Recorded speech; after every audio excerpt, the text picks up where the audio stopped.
It's already a week into October and I haven't actually sat down and filmed a proper autumn book recommendation video, and today I feel so in the mood to do that. So we are going to be answering 10 questions today. This is the cozy autumn book tag. Welcome back to the channel, welcome to autumn on the channel specifically. I have so many plans for the upcoming couple of months. On Halloween week we have vampathon, which will be starting in pretty much 2 weeks from now, so I will have my vampathon TBR coming very soon as well. Even into November I have some writing video plans. I've never done that kind of content on YouTube, but I've been writing like a little bit more than I've been reading recently, so I'm going to start incorporating that into videos and vlogs. I've got the goal of writing a novel in November, so I'm definitely going to vlog the process and I'm so excited. For now we're going to talk about my favourite autumn books and recommendations. So let's get into the first question. What book always reminds you of autumn? Okay, this one has to be The Secret History by Donna Tartt. Although the story in this ends up spanning the whole year and like goes through the range of seasons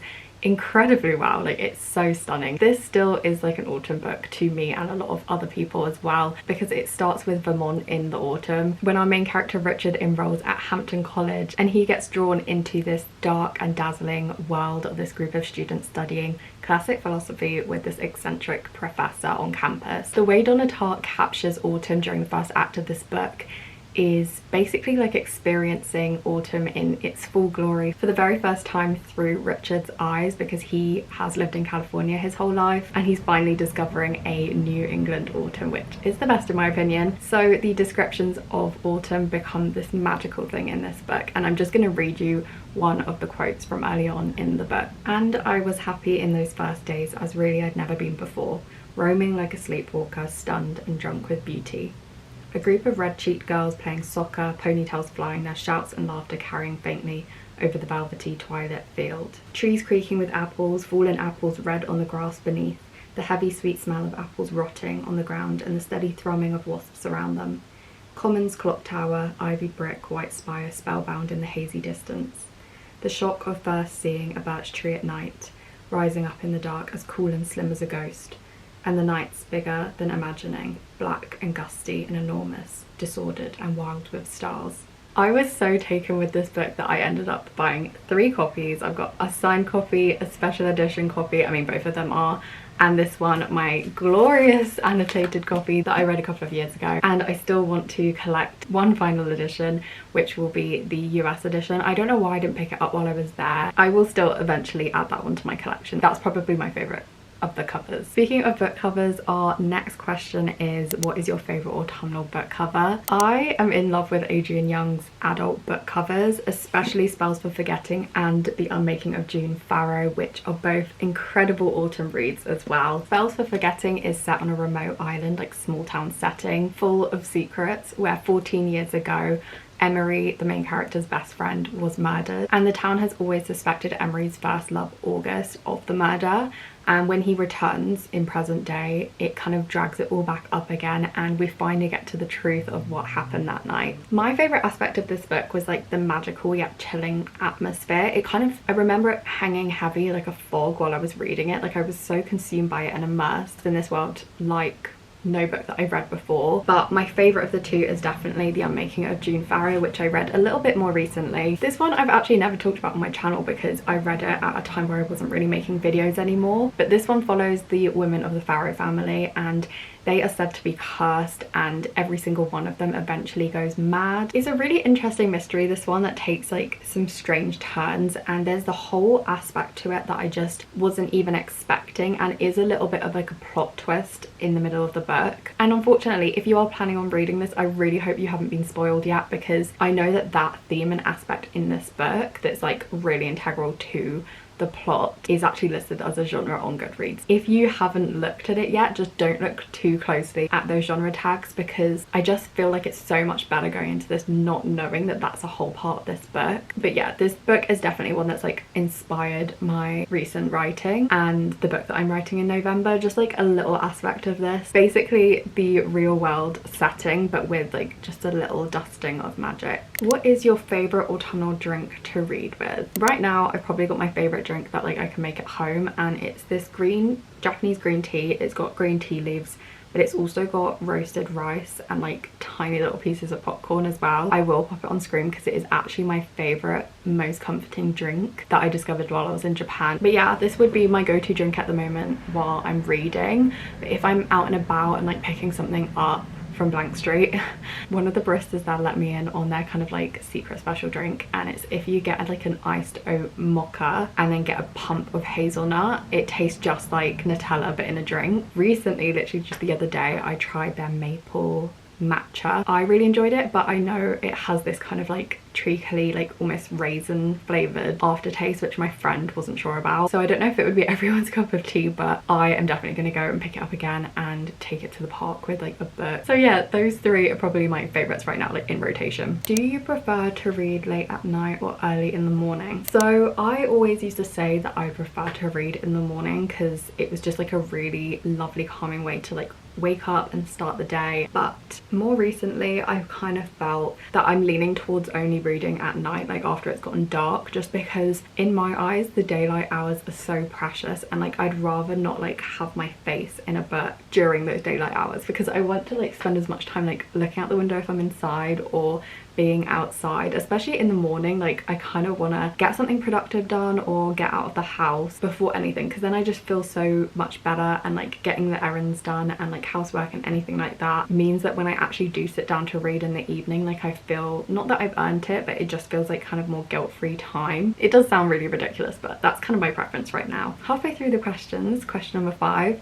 What is your favourite spooky read? I haven't talked about this book in years, but it is definitely not going to come as any surprise to anybody. That is Bunny by Mona Awad. It has to be this one. It basically meets at that sweet spot between horror and literary fiction, and I think it's basically one of the best examples of magical realism that I've ever read, like ever had the pleasure of reading. So if you didn't know, Bunny is a kind of horror satire of Alice's Adventures in Wonderland. So it kind of takes that idea of falling down the rabbit hole and basically plops it into, similar to The Secret History, this world of academia, and it's this college in New England also, and also another tight-knit circle of friends, and they're really like exclusive, just like in The Secret History. And when it gets into kind of the meat of the story, you just don't know what's real. It's a bit like mind-bending. But despite it taking the inspiration from Lewis Carroll and Donna Tartt, it's extremely original with its depiction of female friendship. It's really addictive and atmospheric and just really well written. So I highly recommend it if you haven't read it yet, and if you like the sound of what I just said. What is the ultimate comfort read for you? Despite only reading it once, I think I'm gonna have to give it to The Invisible Life of Addie LaRue.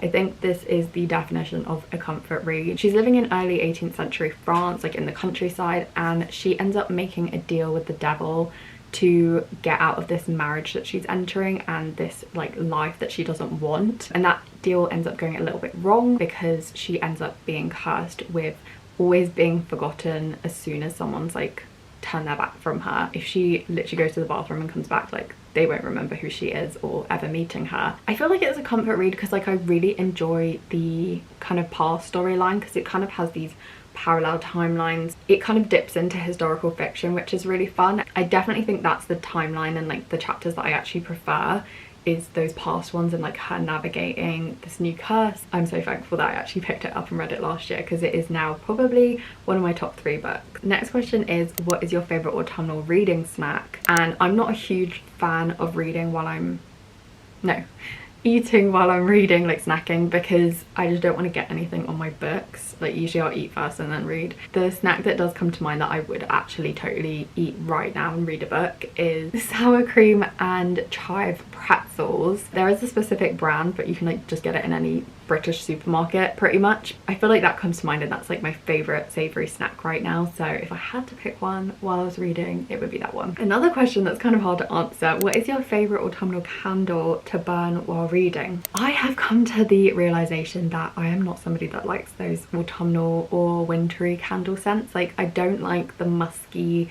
spicy, like pumpkin spice scents that are associated with this time of year. I think it's too much, and I just don't like putting on a candle and then leaving the room, coming back and it just like hitting me like that spicy smell. Like I don't like it. There is this candle that I've been thinking about since I had it, and I only owned it once as a teenager, and it was the Fresh Cut Roses Yankee candle, and I swear the smell of my room smelled like a rose garden. It was so spot on with its scent. Usually nowadays I just get like unscented tea lights and like pillar like candlestick candles. What am I talking about? Yeah, candlesticks, yeah. Rather than the like jar, like scented jar ones. When you're not reading, what is your favorite autumnal activity? My favorite thing, absolute favorite thing to do in the autumn is going to the pumpkin patch. It's a classic, and I had the absolute honor of going to a New England pumpkin patch in Maine last year, and that was like a dream for me, because here in the UK I feel like people are coming round to the idea of like Halloween and like autumn festivities, but in the US like they really like embrace it and celebrate it. They just had so much more, like they had a petting zoo, a farmer's market kind of thing within the pumpkin patch, and also like apple picking and an amazing corn maze. Like when you look at it from above, like they create shapes. So like one year was like a big dragon. I feel like this was an award-winning pumpkin patch that I went to because it was absolutely fantastic. My parents are actually doing the same, pretty much the same trip that Jamshid and I did last year, and they're going tomorrow, and I'm just like desperate for them to take me with them. Yeah, that is definitely my favorite, one of my favorite places I've ever been. So yes, I would have to say pumpkin patch, but maybe specifically one in New England. And the last question is, what is on your autumn reading list? And this is such a great question to end on because I have so many books that I want to read, and I never got around to filming like an autumn TBR or even an October TBR or anything.